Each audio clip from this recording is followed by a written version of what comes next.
प्रदीप नाम के एक आदमी के पास एक गाय और उसका बछड़ा हुआ करते थे। वो अपनी गाय का दूध बेचकर अपने परिवार का पालन पोषण करता था। उस गांव की सीमा पर एक प्रेतात्मा रहती थी। एक दिन प्रेतात्मा ने सोचा, बहुत दिनों से कुछ भी नहीं गया है पेट में, यहाँ रहने से खाना मिलना मुश्किल लग रहा है, तो क्यों ना गांव जाकर देखूं, शायद कुछ मिल जाए। और वो प्रेतात्मा उस रात प्रदीप के गांव चली गई। खाने की तलाश में प्रेतात्मा को प्रदीप की गाय दिखी। वो तुरंत उसके पास गई। माँ, बहुत भूख लग रही है, मुझे खाना खाए 3 दिन हो गए, क्या तुम मुझे अपना दूध पीने दोगी? तुम्हारे दूध से मेरी भूख शांत हो सकती है। गाय को उस पर दया आ गई। तुमने मुझे माँ कहा है, माँ के लिए सारे बच्चे बराबर होते हैं। तुम मेरे बछड़े के शरीर में प्रवेश कर जाओ और जितना चाहो उतना दूध पी लो। इससे प्रेतात्मा खुश हो गई। फिर उस प्रेतात्मा ने बछड़े के शरीर में प्रवेश कर लिया और गाय माँ का दूध पिया। माँ, धन्यवाद, तुमने जो मेरी मदद की है उसके लिए मैं तुम्हारी बहुत आभारी हूँ। मैंने तो बस एक माँ का धर्म निभाया है। बहुत बहुत धन्यवाद माँ, कभी तुमको मेरी मदद की जरूरत पड़ी तो मैं पीछे नहीं हटूंगी। इतना कहते ही वो वहां से गायब हो गई। अगले दिन प्रदीप गाय का दूध दुहने आया। गाय ने दूध नहीं दिया तो प्रदीप ने सोचा, अरे गाय को क्या हो गया? लगता है गाय बीमार है, इसीलिए दूध नहीं दे पा रही। ये सोचकर प्रदीप जानवरों के डॉक्टर को ले आया। डॉक्टर ने गाय की जांच की और कहा, सेहत तो अच्छी है गाय की, फिर गाय दूध क्यों नहीं दे रही? शायद इसके बछड़े ने सारा दूध पी लिया है। ये सुनकर प्रदीप ने सोचा, ये कैसे संभव है? मैंने तो बछड़े को गाय से दूर बांधा था। प्रदीप को बड़ा अजीब लगा, लेकिन उस वक्त वो वहां से चला गया। डॉक्टर भी चले गए। उस रात वो प्रेतात्मा फिर गाय के पास आई और बछड़े के शरीर में घुसकर दूध पीने लगी। ये प्रदीप ने होते देख लिया और उसने सोचा, ओह, तो ये गाय प्रतिदिन अपने बछड़े को दूध पिला दे रही है। बछड़ा सारा दूध पी जाएगा तो मेरे लिए दूध दुहने के लिए कहां से बचेगा? इसे सबक सिखाना ही होगा। और प्रदीप उस समय तो वहां से चला गया।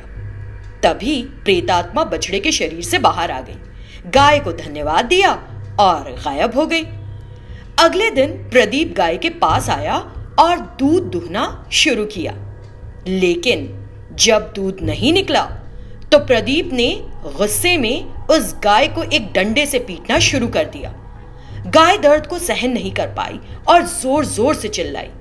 उसकी आवाज बाहरी इलाके में रहने वाली उस प्रेतात्मा ने सुनी।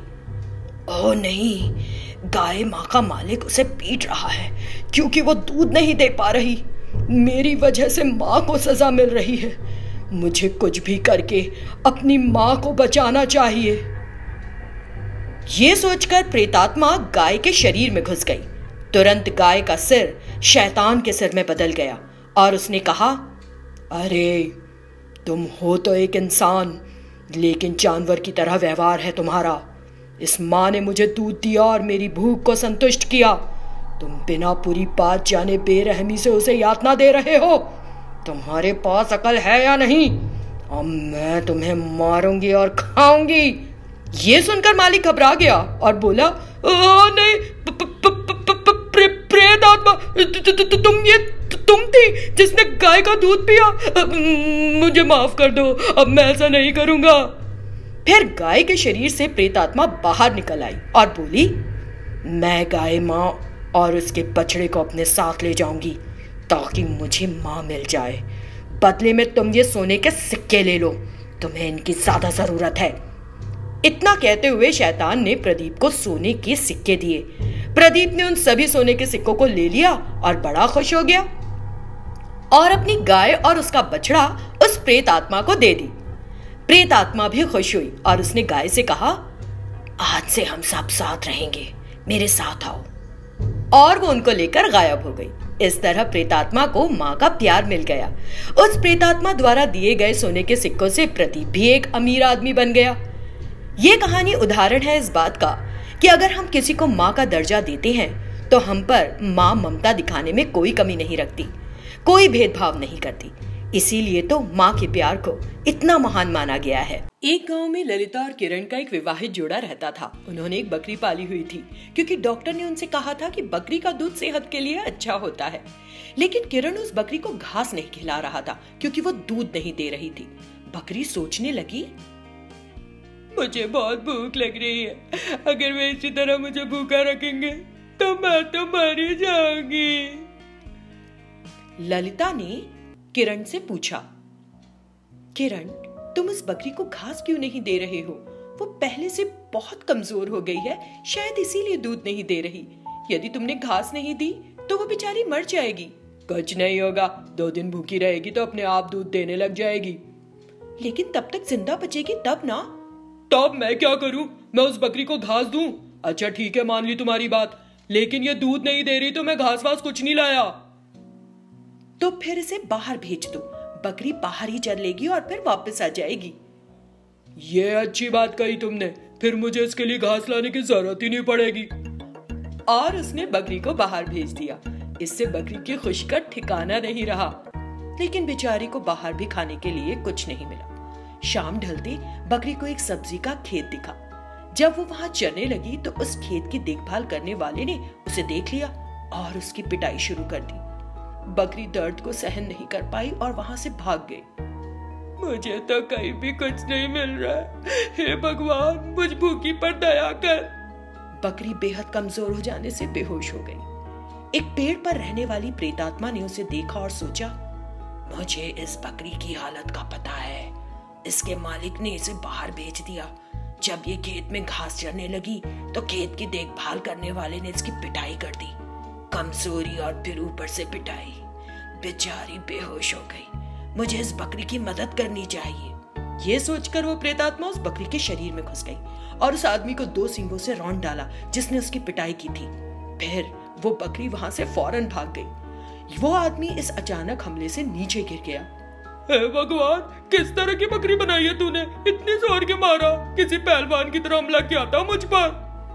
फिर वो बकरी वापस उस घर गई और वहां रखा खाना खाने लगी, जिसे देखकर ललिता गुस्से में बकरी को पीटने वाली थी।